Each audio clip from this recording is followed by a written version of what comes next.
Devika's kitchen റെസിപ്പീസിലേക്ക് സ്വാഗതം. ഇന്ന് ഞാൻ ഒരു തീയലിന്റെ റെസിപ്പി ആയിട്ടാണ് വന്നിരിക്കുന്നത്. ഉണക്കക്കൊഞ്ച് വെച്ചിട്ടുള്ള ഒരു തീയലാണ്. ഇതിനു മുന്നേ ഞാൻ പച്ച കൊഞ്ച് വെച്ചിട്ടുള്ള ഒരു തീയലിന്റെ റെസിപ്പി ഇട്ടിട്ടുണ്ട്. അതിന്റെ ലിങ്ക് ഡിസ്ക്രിപ്ഷൻ ബോക്സിൽ കൊടുത്തേക്കാം. അപ്പൊ ഇന്ന് ഞാൻ ഉണ്ടാക്കുന്നത് ഉണക്കക്കൊഞ്ച് വെച്ചിട്ടുള്ള തീയലാണ്. നല്ല ടേസ്റ്റി ആയിട്ടുള്ള ഒരു തീയലാണ്.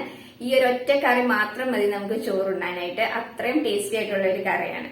അപ്പൊ നമുക്ക് എങ്ങനെയാണ് ഉണക്കക്കൊഞ്ച് തീയൽ ഉണ്ടാക്കുന്നതെന്ന് നോക്കാം. നമുക്ക് ഉണക്കക്കൊഞ്ച് തീയൽ ഉണ്ടാക്കാം. അതിന് വേണ്ടിയിട്ട് ഞാനിവിടെ 1/2 കപ്പ് ഉണക്കക്കൊഞ്ച് നന്നായിട്ട് തലയൊക്കെ കളഞ്ഞ് നന്നായിട്ട് ക്ലീൻ ചെയ്ത് വെള്ളമൊക്കെ തോർത്തിയെടുത്ത് കൊണ്ടുവന്നിട്ടുണ്ട്.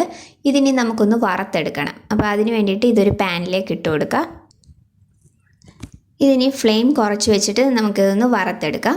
ഫ്ലെയിം കൂട്ടി വെക്കരുത്. ഫ്ലെയിം കൂട്ടി വെച്ച് കഴിഞ്ഞാൽ പെട്ടെന്ന് തന്നെ അങ്ങ് കരിഞ്ഞു പോകും. അപ്പം ഫ്ലെയിം കുറച്ച് വെച്ചിട്ട് ചെറുതായിട്ടൊന്ന് വറുത്തെടുക്കാം. ഒരുപാട് അങ്ങ് ക്രിസ്പി ആവുമൊന്നും വേണ്ട. ചെറുതായിട്ടൊന്ന് ഒടിച്ചെടുക്കാൻ പറ്റുന്ന ആ ഒരു പരുവത്തിൽ വേണം. ചെറുതായിട്ടൊന്ന് കളറൊക്കെ ഒന്ന് ചേഞ്ച് ആയി വരും. ആ ഒരു പരുവത്തിലാണ് നമുക്കിത് വറുത്തെടുക്കേണ്ടത്. അപ്പോൾ അതുവരെ ഒന്ന് വറുത്തെടുക്കാം. ഈ ഉണക്കക്കൊഞ്ച് വറക്കുന്ന ഭയങ്കര സ്മെല്ലാണ്. പക്ഷേ നമ്മുടെ കറിക്കാണെങ്കിൽ നല്ല അടിപൊളി ടേസ്റ്റാണ്. അപ്പോൾ അതാ ഈ ഒരു പരുവത്തിൽ ചെറുതായിട്ടൊന്ന് ചുമന്ന് വരും. അതുപോലെ ചെറുതായിട്ടൊന്ന് ഒടിക്കാനും പറ്റുന്ന ആ ഒരു പരുവത്തിലാണ്. അപ്പോൾ ഇത് വറുത്തെടുത്തിട്ടുണ്ട്. അപ്പോൾ ഞാൻ ഇനി ഫ്ലെയിം ഓഫ് ചെയ്യാണ്. അതാ ഈ ഒരു പരുവത്തിൽ നമുക്കിത് വറുത്തെടുക്കണം.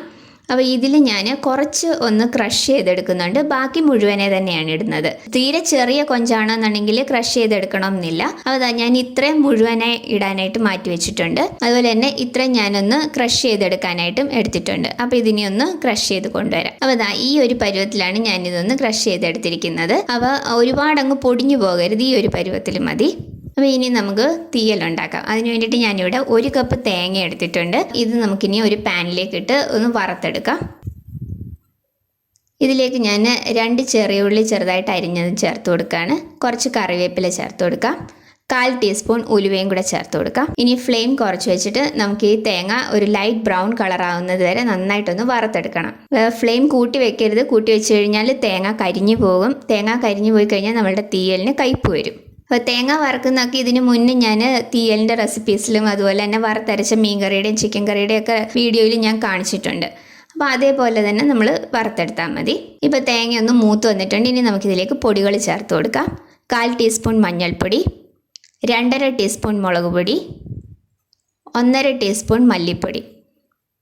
അപ്പോൾ ഇത്രയും പൊടികളും കൂടെ ചേർത്ത് ലോ ഫ്ലെയിമിൽ ആ പൊടികളുടെ പച്ചമണം ഒന്ന് മാറുന്നത് വരെ പൊടികളൊന്ന് മൂപ്പിച്ചെടുക്കുക. പൊടി കരിഞ്ഞു പോയി കഴിഞ്ഞാൽ നമ്മളുടെ കറിക്ക് കയ്പ്പ് വരും. ഇപ്പോൾ പൊടികളൊന്ന് മൂത്ത് വന്നിട്ടുണ്ട്. അപ്പം നമുക്കിനി ഫ്ലെയിം ഓഫ് ചെയ്യാം. ഇതിനെയും ഒന്ന് ചൂടാറിയതിന് ശേഷം നമുക്ക് നന്നായിട്ട് ഒരു പേസ്റ്റ് പോലെ നന്നായിട്ട് അരച്ചെടുത്ത് കൊണ്ടുവരാം. അപ്പോൾ ഇനി നമുക്ക് തീയൽ ഉണ്ടാക്കാം. അതിന് വേണ്ടിയിട്ട് ഞാനൊരു മൺചട്ടി വെച്ചിട്ടുണ്ട്. ചട്ടി ചൂടാകുമ്പോൾ അതിലേക്ക് നമുക്ക് 1 ടേബിൾ സ്പൂൺ വെളിച്ചെണ്ണ ഒഴിച്ചു കൊടുക്കാം. ഇനി ഞാനിവിടെ ചെറിയുള്ളിയാണ് എടുത്തിരിക്കുന്നത്. ഇതിപ്പോൾ ഒരു 25 ചെറിയുള്ളി എടുത്തിട്ടുണ്ട്. നീളത്തിൽ കീറി വെച്ചിരിക്കുകയാണ്.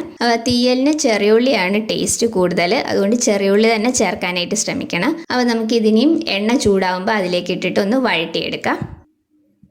അപ്പം ഞാനിപ്പം തീയലിൽ കടുകൊന്നും താളിക്കുന്നില്ല. അതുകൊണ്ട് ഞാൻ നേരെ എണ്ണ ചൂടാകുമ്പം ചെറിയുള്ളി ചേർത്ത് കൊടുക്കുകയാണ് ചെയ്യുന്നത്. കടുക് താളിക്കണം എന്നുള്ളവർക്ക് കടുകും വറ്റൽമുളകും കൂടെ താളിച്ചതിന് ശേഷം ചെറിയുള്ളി ചേർത്ത് കൊടുത്താലും മതി. അപ്പോൾ ഉള്ളി ചേർത്ത് കൊടുത്തിട്ട് നമുക്കിതൊന്ന് വഴറ്റിയെടുക്കാം. ഒരുപാട് അങ്ങ് ബ്രൗൺ കളർ ആവുന്നവരെയൊന്നും വഴറ്റണ്ട. ചെറുതായിട്ടൊന്ന് വാടി വന്നാൽ മാത്രം മതി. ചെറിയുള്ളി പൊളിക്കാൻ മടിയുള്ളവർക്ക് സവാള വേണമെങ്കിൽ ചേർക്കാം. പക്ഷേ തീയലിന് എപ്പോഴും ടേസ്റ്റ് ചെറിയുള്ളി ചേർക്കുമ്പോഴായിരിക്കും. അപ്പോൾ ഇനി നമുക്കിതിലേക്ക് മുരിങ്ങിക്കയും കൂടെ ചേർത്ത് കൊടുക്കാം. ഞാനിവിടെ ഇപ്പോൾ ചെറിയ 2 മുരിങ്ങിക്കയാണ് എടുത്തിരിക്കുന്നത്. കൊഞ്ച് തീയലിന് മുരിങ്ങിക്ക നല്ല ടേസ്റ്റാണ്. അതിപ്പം പച്ചക്കൊഞ്ചായാലും ഉണക്കക്കൊഞ്ചായാലും മുരിങ്ങിക്ക ചേർത്ത് കഴിഞ്ഞാൽ നല്ല ടേസ്റ്റാണ്. അപ്പോൾ ഞാനിത് ചെറുതായിട്ട് ഒരറ്റം ഒന്ന് കീറി വെച്ചിട്ടുണ്ട്. 2ആയിട്ട് പിളർന്നെടുത്തിട്ടില്ല. ഒരറ്റം മാത്രം ചെറുതായിട്ടൊന്ന് പിളർന്ന് വെച്ചിട്ടേ ഉള്ളൂ. അപ്പോൾ ഇതും കൂടെ നമുക്കിനി ഇതിലേക്ക് ചേർത്ത് കൊടുക്കാം. അപ്പോൾ അതും കൂടെ ചേർത്തിട്ട് എല്ലാം ഒന്ന് വഴറ്റിയെടുക്കാം. ഇനി ഞാനിതിലേക്ക് കുറച്ച് കറിവേപ്പിലയും കൂടെ ചേർത്ത് കൊടുക്കുകയാണ്. 2 പച്ചമുളക് ചെറുതായിട്ടൊന്ന് കീറി അതും കൂടി ഇതിലേക്ക് ചേർത്ത് കൊടുക്കാം. അപ്പോൾ അതും കൂടെ ചേർത്ത് എല്ലാം ഒന്ന് വഴറ്റിയെടുക്കാം. ഇനി ഇതിലേക്ക് ഞാൻ ചെറിയൊരു തക്കാളിയും കൂടെ ചേർത്ത് കൊടുക്കുന്നുണ്ട്. ചെറിയൊരു തക്കാളി മതി. കാരണം നമ്മളിനി ഇതിലേക്ക് പുളി ചേർത്ത് കൊടുക്കുന്നുണ്ട്. വലിയ തക്കാളി ആണെന്നുണ്ടെങ്കിൽ പകുതി ചേർത്ത് കൊടുത്താൽ മതി. അപ്പോൾ തക്കാളിയും കൂടെ ചേർത്ത് എല്ലാം ഒന്ന് വഴറ്റിയതിന് ശേഷം നമുക്കിത് കൊഞ്ചും കൂടെ ചേർത്തിട്ട് കുക്ക് ചെയ്യാനായിട്ട് വയ്ക്കാം. ഇപ്പോൾ ഉള്ളി ചെറുതായിട്ടൊന്ന് വാടി വന്നിട്ടുണ്ട്. ഇനി ഇതിലേക്ക് നമുക്ക് വെള്ളം ചേർത്ത് കൊടുക്കാം. ഞാൻ ചൂടുവെള്ളമാണ് ചേർത്ത് കൊടുക്കുന്നത്. 2 കപ്പ് ചൂടുവെള്ളം ഇതിലേക്ക് ചേർത്ത് കൊടുക്കുകയാണ്. 2 കപ്പ് ചൂടുവെള്ളവും കൂടെ ചേർത്തതിന് ശേഷം നമ്മൾ പൊടിച്ചു വെച്ചിരിക്കുന്ന കൊഞ്ചും അതുപോലെ തന്നെ മുഴുവനെ വെച്ചിരിക്കുന്ന ഇതും കൂടെ ഇതിലേക്ക് ചേർത്ത് കൊടുക്കാം. കൊഞ്ചും കൂടെ ചേർത്ത് എല്ലാം ഒന്ന് മിക്സ് ചെയ്തതിന് ശേഷം നമുക്കിതൊന്ന് കുക്ക് ചെയ്യാനായിട്ട് വയ്ക്കാം. ഇതിലേക്ക് ആവശ്യത്തിനുള്ള ഉപ്പും കൂടെ ഇട്ട് കൊടുക്കാം.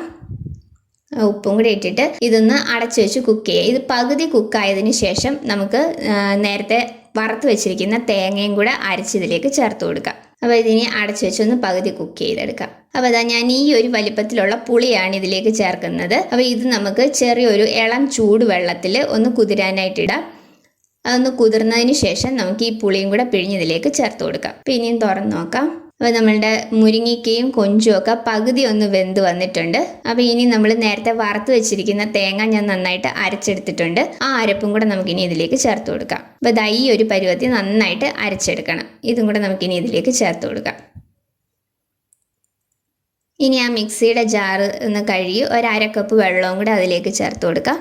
ഇനി ഇതെല്ലാം നന്നായിട്ടൊന്ന് മിക്സ് ചെയ്തതിന് ശേഷം ബാക്കിയും കൂടെ നമുക്കിതൊന്ന് കുക്ക് ചെയ്തെടുക്കാം. അപ്പോൾ ബാക്കി ഈ അരപ്പിൻ്റെ കൂടെ കിടന്ന് ബാക്കി ആ മുരിങ്ങയ്ക്കയും കൊഞ്ചും എല്ലാം ഒന്ന് കുക്കായി വന്നോളും. അരപ്പും അപ്പോഴേക്കും കുക്കായിക്കോളും.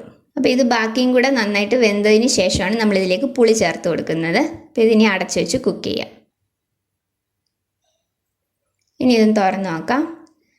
അപ്പോൾ നമ്മളുടെ മുരിങ്ങയ്ക്കയും കൊഞ്ചും എല്ലാം നന്നായിട്ട് വെന്ത് വന്നിട്ടുണ്ട്. അപ്പോൾ ഇനി നമ്മൾ കുതിർത്ത് വെച്ചിരിക്കുന്ന പുളിയും കൂടെ ഇതിലേക്ക് ചേർത്ത് കൊടുക്കാം.